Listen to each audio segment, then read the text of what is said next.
Hi, welcome back to Chennai பொண்ணு channel. இப்போ இந்த வீடியோ நம்ம என்ன பார்க்க போகிறோம்னு பார்த்தீங்கன்னா, கணவாய் மீனை வச்சு ஒரு குழம்பு செய்ய போகிறோம். அதுக்கு நான் 1/2 கிலோ கணவாய் மீன் எடுத்திருக்கேன். எடுத்து சுத்தமாக க்ளீன் பண்ணி வச்சுருக்கேன். அதுக்கு தாளிக்கிறதுக்கு என்னென்ன பொருட்கள்னு பார்த்தீங்கன்னா, வடகம், அதுக்கப்புறம் பச்சை மிளகாய், ஒரு நாட்டு தக்காளி, ஒரு பெரிய வெங்காயம், அதுக்கப்புறம் பார்த்திங்கன்னா கருவேப்பிலை, அதுக்கப்புறம் பூண்டு, குழம்புக்கு தேவையான புளி நெல்லிக்காய் சைஸ் அளவு எடுத்து தண்ணியில் ஊற வச்சுருக்கேன். இப்போ அந்த குழம்பு எப்படி செய்யலான்னு பார்த்துடலாமா? எண்ணெய் காஞ்சதும் வடவத்தை சேர்த்துக்கிறேன்.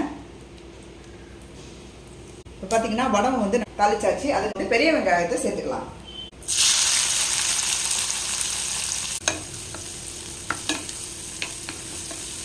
நம்ம நெக்ஸ்ட்டு பூண்டை சேர்த்துக்கலாம். கருவேப்பிலை, பச்சை மிளகாய், அதுக்கப்புறம் தக்காளி. இப்போ குழம்புக்கு தேவையான அளவு நம்ம உப்பை சேர்த்துக்கலாம். ஒரு 2 ஸ்பூன் மிளகாத்தூள். இப்போ மசாலா நல்லா வதங்கினோன்னே இப்போ நம்ம ஒரு டம்ளர் தண்ணி சேர்த்துக்கலாம். இதில்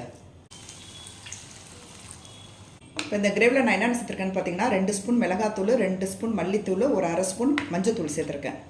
இப்போ அதை நல்லா கொதிக்கட்டும். இது இப்போ நான் குழம்புக்கு ஊற வச்சிருந்த புளி தண்ணியை இப்போ நான் ஊற்றுறேன். இப்போ இந்த குழம்பு நல்லா கொதித்து திக்கானோன்னா நம்ம மீனை போட்டுடலாம்.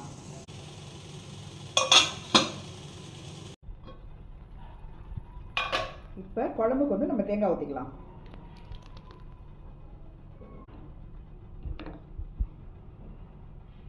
இப்போ பார்த்தீங்கன்னா கணவாய் க்ளீன் பண்ணி வச்சுருக்கேன். இதை நம்ம குழம்புல சேர்த்துடலாம்.